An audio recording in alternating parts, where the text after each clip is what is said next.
So speaking of communication in words, I mean, I know you just really emphasize the value and the power of words. Has this always been the case for you? Did you realize this when you're in the FBI, how powerful your word choice could be in sort of getting someone potentially to accept the position or do what you needed them to or anything like that? That's a great question. And it's a great question to me because I wouldn't say there was one profound aha moment in there, but it was a condensation of probably one or two. So, yes, words are very, very powerful. And they're not just powerful to the person receiving them from us, but they're powerful to us as well because they change our mindset about how we engage another human being.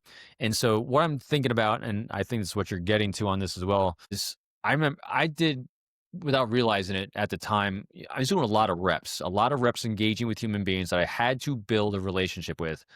Because when I worked counterintelligence, especially in New York City, if a conflict broke out somewhere in the world, you have to interview everyone from that country that's here. And I'll tell you what, there's typically hundreds, if not thousands, of people from every country in the world that are in New York City. And when you're working in the FBI, counterintelligence, you're going to interview and try to make a relationship, beneficial relationship with everyone you talk to.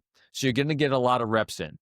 And then I got on our behavioral team for counterintelligence, and you were strategizing human engagement, so all these different people. And I remember when I got these reps of non-judgmental communication as a FBI agent, having to interview all these different people, because as soon as you start having any kind of leakage, I call it, of not liking someone or disagreeing with someone or judging their ethics and morals or their country they're from, that leakage, just look at me non-verbally. A little bit of sneer of the nose, a little bit of lip compression, a little bit of tense, a little bit of stress coming out. People pick up on that. You're going to lose any kind of chance of trust in a relationship if you have leakage of what you think negatively about another human being.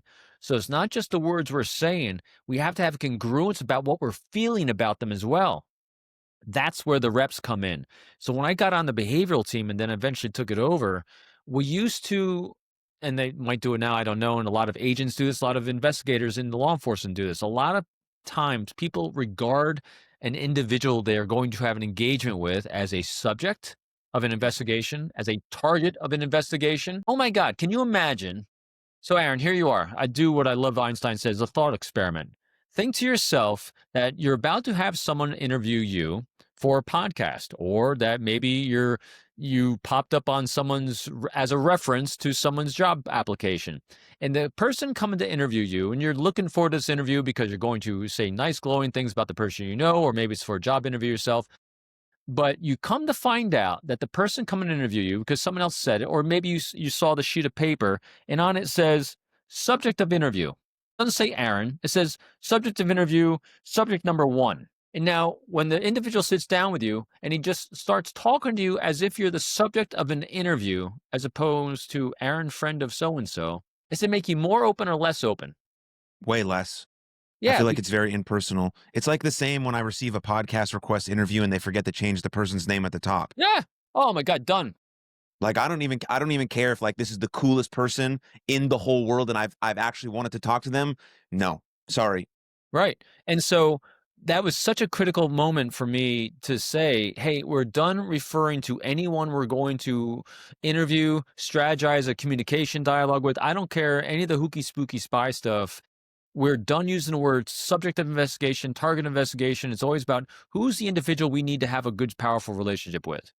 That's it. Because when you start thinking in terms of the person I need to talk to, and hopefully I can inspire them to want to reciprocate and want to talk to me, when you can let go of objectifying a human being, you're going to now have more positive leakage. That's the depth of kind of relationships you have when you don't objectify the human being and you make it real, you make it about them.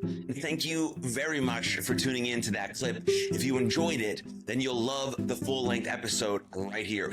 Right here. Click it. Go ahead. Go ahead.